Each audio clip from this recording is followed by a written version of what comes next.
बिस्मिल्लाहिर्रहमानिर्रहीम। माक़बल के जो असबाक़ हमने पढ़े हैं मुरक्कबे गैर मुफ़ीद से, इनको ज़रा थोड़ी सी वजाहत इनकी देखें। सबसे पहले मुरक्कबे गैर मुफ़ीद की तारीफ़। मुरक्कबे गैर मुफ़ीद वो मुरक्कब है कि जब कहने वाला इस पर ख़ामोश हो जाए तो सुनने वाले को कोई ख़बर या तलब मालूम ना हो, यानी कहने वाले ने बात कह दी है लेकिन आपको कोई फ़ायदा उसका हासिल नहीं हो रहा है, पूरी बात समझ में नहीं आ रही है, तो इसको कहते हैं मुरक्कबे गैर मुफ़ीद। इसकी 4 किस्में यहाँ पर बयान की गई हैं। अगरचे इसकी जो है 4 किस्मों के अलावा और भी अक़साम बहुत सारे मुसन्निफ़ीन ने ज़िक्र की है, लेकिन यहाँ पर बहरहाल मुरक्कब की 4 ही किस्में बयान की है। मुरक्कब गैर मुफ़ीद की जो असल तक़सीम है उसको हम किसी दूसरे सबक में इंशाअल्लाह अलग से बयान करेंगे। यहाँ पर बहरहाल ये जो तक़सीम है किताब की, उसी के मुताबिक हम देखें कि मुरक्कब गैर मुफ़ीद की यहाँ पर 4 किस्में बयान की गई हैं। मुरक्कब इज़ाफ़ी, मुरक्कब बिनाई, मुरक्कब मना सर्फ़ और मुरक्कब तौसीफ़ी। ये 4 किस्में जो हैं यहाँ पर बयान की गई हैं और चारों किस्मों की जो वजाहत है, जो तारीफ़ात हैं, वो ख़ुद यहाँ पर ज़िक्र की गई हैं। अलबत्ता कोई पहचान जो है यहाँ पर नहीं बताई गई है, और ज़ाहिर है ये जो पहचान है आम तौर पर इब्तिदाई तलबा के लिए बड़ी मुश्किल चीज़ होती है कि वो इनको ये पहचाने कि मुरक्कब इज़ाफ़ी कौन सा है, मुरक्कब तौसीफ़ी कौन सा है, मुरक्कब बिनाई कौन सा है। तो मुख्तसर उनके सामने इस चीज़ को वाज़े किया जाए कि मिसाल के तौर पर पहली जो किस्म है मुरक्कब इज़ाफ़ी, इसमें एक बात का ख़याल रखें, एक पहचान इसकी याद रखें कि इसका जो तर्जमा होता है उसके दरमियान में का की के ज़रूर आता है। मिसाल के तौर पर आप देखें ग़ुलामु ज़ैदिन, इसका जो तर्जमा हम करेंगे वो करेंगे ज़ैद का ग़ुलाम। तो यहाँ पर आप देखें कि इसके तर्जमे में जो है का आ गया है, तो का आएगा या की आएगा या को आएगा, के आएगा, तो आम तौर पर तर्जमे में यह आता है। मिसाल के तौर पर दूसरी हम मिसाल लें, किताबु ज़ैदिन, इसका तर्जमा हम करेंगे ज़ैद की किताब। तो यहाँ पर देखिए की इसके तर्जमे में आ गया है। तो मुरक्कब इज़ाफ़ी की पहचान थोड़ी सी ये है कि इसके तर्जमे में आम तौर पर का की के में से कोई एक लफ्ज़ आता है। ऐसे ही मुरक्कब बिनाई जो है, इसकी बड़ी आसान सी पहचान है मुरक्कब बिनाई की कि मुरक्कब बिनाई ख़ुद इन्होंने वाज़े कर दिया है कि गिनती जो है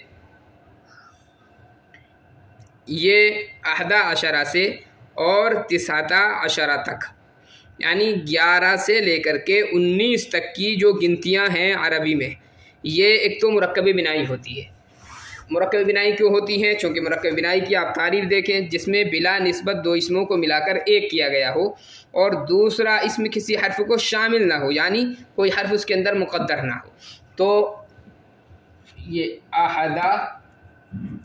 11 से 19, यानी 11 से 19 तक ये गिनतियाँ जो हैं, एक तो ये जो हैं ये मुरक्कब बिनाई के अंदर आती हैं। ये इनकी बहुत वजाहत के साथ में एक पहचान है। दूसरी एक कुछ कलिमात हैं जो इनके साथ में मुरक्कब बिनाई के साथ में आते हैं, यानी असल नहीं है मुरक्कब बिनाई वो, लेकिन उनको मान लिया गया है मुरक्कब बिनाई। उसमें कुछ अल्फाज तो यहाँ पर ज़िक्र कर दिए, सबाह मसाआ, लैला नहारा, हीना हीना, बैता बैता। ऐसे ही बैना बैना आगे इन्होंने तमरीन के अंदर एक वो ज़िक्र किया है। तो ये जो हैं मुरक्कब बिनाई हैं और ये मखसूस अल्फाज हैं। इसके अलावा चंद अल्फाज और हैं जो मुरक्कब बिनाई के बस आते हैं। तलबा को बहरहाल इतने ही अल्फाज ये फ़िलहाल जहन नशी करा दिए जाएँ कि ये जो अल्फाज हैं ये मुरक्कब बिनाई के आएंगे, और इसके अलावा चंद अल्फाज होंगे जो मुरक्कब बिनाई के अंदर शुमार हैं, बाकी और मुरक्कब बिनाई नहीं होते हैं। ऐसे ही मुरक्कब मना सर्फ़ जो है, मुरक्कब मना सर्फ़ में आम तौर पर 2 नामों को मिला करके, ज़्यादातर ऐसा होता है कि 2 नामों को मिला करके एक करते हैं। जैसे मिसाल के तौर पर यहाँ पर मिसाल दी गई है बाल ये और बक ये अलग है, तो यहाँ पर दोनों को मिला करके बाला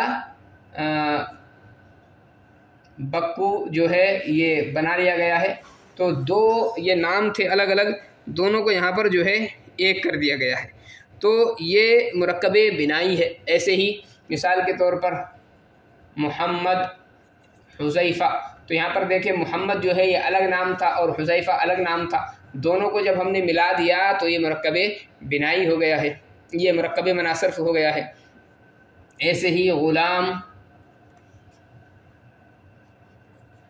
अहमद, उर्दू के अंदर जब हम बोलते हैं, अगर अरबी में इसको बोलेंगे ग़ुलाम अहमदा तो फिर तो ये मुरक्कब इजाफ़ी हो जाएगा, लेकिन ग़ुलाम अहमद जैसा कि हम बोलते हैं तो यहाँ पर जो है ये या अहमद हसन, मिसाल के तौर पर यहाँ पर भी दो नामों को मिला करके एक किया गया है, अहमद अलग है, हसन अलग है, तो ये भी जो है मुरक्कब मनासर्फ़ है। तो आम तौर पर दो अलग अलग नाम होते हैं और दोनों को मिला करके जब एक बना लिया जाता है तो ये आम तौर पर जो होता है मुरक्कब बिनाई बनता है, ये मुरक्कब मनासर्फ़ बनता है। से मुरक्कब तौसीफ़ी जो है, मुरक्कब तौसीफ़ी, इसके अंदर होता क्या है कि आम तौर पर दोनों लफ्ज़, पहला भी और दूसरा भी एक ही जैसे होते हैं। एक जैसे का मतलब ये है कि अगर पहले के आखिर में गोलता आ रही है तो दूसरे के आखिर में भी गोलता आएगी। पहले के शुरू में अल यानी अलिफ लाम आ रहा है तो दूसरे के शुरू में भी अलिफ लाम आएगा। या पहले पर तनवीन है, मिसाल के तौर पर दो ज़बर की हो या दो ज़ेर की तनवीन हो या दो पेश की तनवीन हो, तो दूसरा जो इसम आएगा उसके ऊपर भी आम तौर पर यही होगा कि तनवीन दोनों की एक होगी। तो ये जो है कुछ चीज़ें हैं, अगर ऐसा है कि पहले के आखिर में गोलता नहीं है तो दूसरे के आखिर में भी गोलता नहीं होगी, तो ये आम तौर पर मुरक्कब तौसीफ़ी होता है। जैसे इन्होंने मिसाल दी है अल-वलदुस्सालिहु, मिसाल के तौर पर हम ये समझाएं कि अल-वलदुस्सालिहु जैसे है अल-वलदु अस्सालिहु, तो यहाँ पर देखें इसके शुरू में अलिफ लाम है तो अस्सालिहु के शुरू में भी अलिफ लाम लगा दिया है। या इसके बाद दी है वलदुन मुस्तहिदुन, तो यहाँ पर देखें वलदुन मुस्तहिदुन, यहाँ पर जो है आखिर में पेश की तनवीन है तो मुस्तहिदुन के आखिर में भी पेश की तनवीन है। तो ये जो है मुरक्कब तौसीफ़ी है। वैसे तो आगे चल कर के इसको ख़ुद बयान किया जाएगा कि मुरक्कब तौसीफ़ी के अंदर मौसूफ़ सिफ़त के अंदर कितनी चीज़ों में मुताबकत ज़रूरी होती है, इस चीज़ को ये ख़ुद आगे चल कर के बयान करेंगे गालिबन कहीं, लेकिन बहरहाल ये मोटी मोटी चीज़ है, ये तलबा को यहाँ पर समझा दी जाए। इसके बाद हम ये देखें सबक नंबर